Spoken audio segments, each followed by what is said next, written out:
Hello everyone, my name is April Yaza. If there's one thing you should know about me is I always make people cry. It's not what you're thinking. I'm probably the least threatening person you're ever going to meet, but I do have a strong skill to evoke positive emotions in my friends and my family. In fact, when I first met my supervisor, he mentioned to me that he wasn't a crier, and I probably wouldn't ever catch him crying. Little did he know that I took that as a challenge. About a month later, I made him cry with a flower delivery and reassuring words. Sorry, not sorry, Bernard. So today, out of anything you get from my session, I just want you to feel something, anything. You know, you don't have to cry, but I would hope you would feel inspired and brave. But before we go there, I'm going to welcome you to join me in my discomfort. I'm going to share my experiences of how the realities of Indigenous peoples past still affects us now in the present. But I will challenge you to take it further by finding where you, who is watching this right now, where you stand in contributing to that history, or even contributing to your Indigenous students today. I believe one way that we've been contributing to Indigenous students is through diversity initiatives. But it's become problematic when we approach these initiatives with the checklist mentality. And what I mean by this is with our fast-paced environment, we have the tendency to substitute the task of those initiatives as a checklist item, as opposed to actually including your rational thought and intentionality behind that task. For example, land acknowledgements. You've probably heard one that sounds a little like this. I want to honor the traditional lands of the Choctaw people in which Mississippi State University land resides on. Now, depending where you're at in the country, this is usually said during big events or, if we're lucky, in commencement and graduation.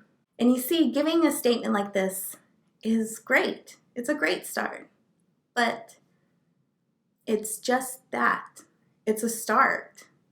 And to help give you perspective of why it may take more than just a land acknowledgement to create an inclusive environment for Indigenous scholars, I will share 3 stories. I was 18. I was newly crowned Miss Native American USA in Arizona, and if you ever heard of Indigenous pageantry, it's not centered around glitz or glamour. It's actually centered around practicing and teaching your Indigenous traditions. And you see, it's an old tradition. I wanted to be just like my mom. And as this public figure, I attended events as Miss Native American USA, and it was normal for non-Indigenous folks to ask for a photo or even ask about my regalia because I was in full traditional Dene attire, and I was just getting through speaking with a Caucasian couple at an event. Nothing out of the norm, but it quickly changed when the woman said, with an excited expression on her face, "Oh, you are adorable, my little Indian." Thanks, cinema stereotypes. In this moment on, I was now conscious and aware of how the world saw me, fetishized me, treating me almost like an exotic trophy when the histories of my people are far from romantic. Fast forward, I'm at Mississippi State, and this is before the pandemic. I went to a volunteer event sitting around a round table with others I didn't know. And it was great until small talk at our table became uncomfortable because of the dreaded question that was asked. So where is everyone from? Anyone could see it coming as I was the only person of color at the table. Then there were more follow-up questions to the extent of, what are you? I explained I'm Dene, which means the people. Then it's the same reaction that the Caucasian woman had in my previous story. Raised eyebrows, wide eyes, and just like the biggest smile ever. And I really can't explain the feeling that I get when I see this reaction or see this face, but paired with something that hurts me personally, she said, "Wow, I have never met a Native American. And to be honest, I didn't know you still existed." Lastly, I'll make this one short. I was assessing a first-year experience course around diversity. This was for my assessment class. They were going over microaggressions that day. And I was only supposed to be sitting in the back of the class assessing the outcomes, but ironically, I was still somehow called upon to essentially explain what the term Indian giver meant. You get my point. Now, I'm not sharing these for you to feel sorry for me or to blame or shame the individuals on the other side of these stories, but I tell them to show you that these are the realities of being in the shoes of an Indigenous woman. And that's me. I am one out of 137 Indigenous students on my campus right now. And that's out of 22,000. Imagine hearing all of our stories together. In the words of Maya Angelou, she said, "People may remember the things you said, but they will never forget the way you made them feel." So I saw it fit to dedicate my practicum experience to developing and researching Mississippi State's first Indigenous land acknowledgement. And you see, I was so lucky to have our VP of Access, Diversity, and Inclusion for taking me under her wing. But I will say, easier said than done. Because as I started to look into the histories of the treaties and removal policies, I also was exposed to the deep-rooted histories of enslaved African Americans and the ongoing systemic racism against Black Americans. Seeing, reading, and hearing all of these histories was very hard on me.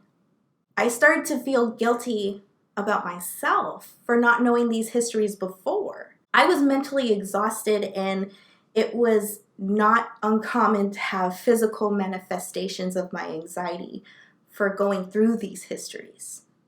And I tell you this not to scare you, but this is what I would hope you would go through. To feel something, anything.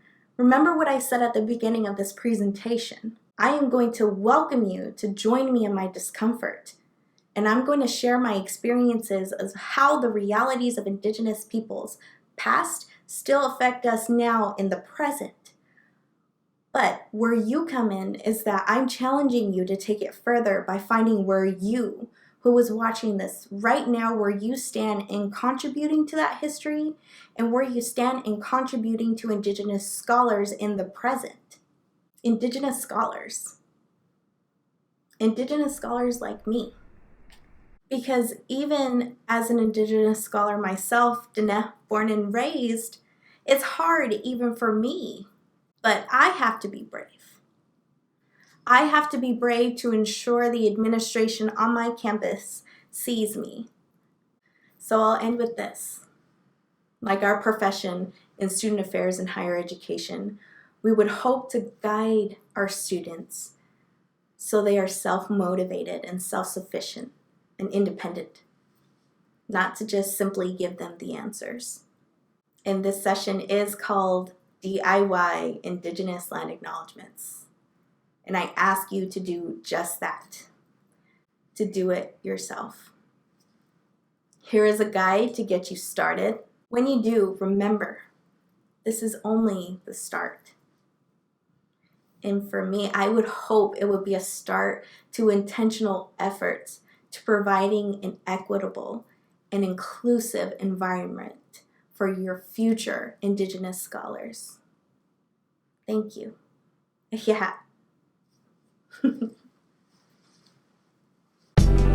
This energy we needed, showing love and support to all indigenous people. This is a journey of discovery, breaking through the barriers. April Yaza, here and happy to be sharing it.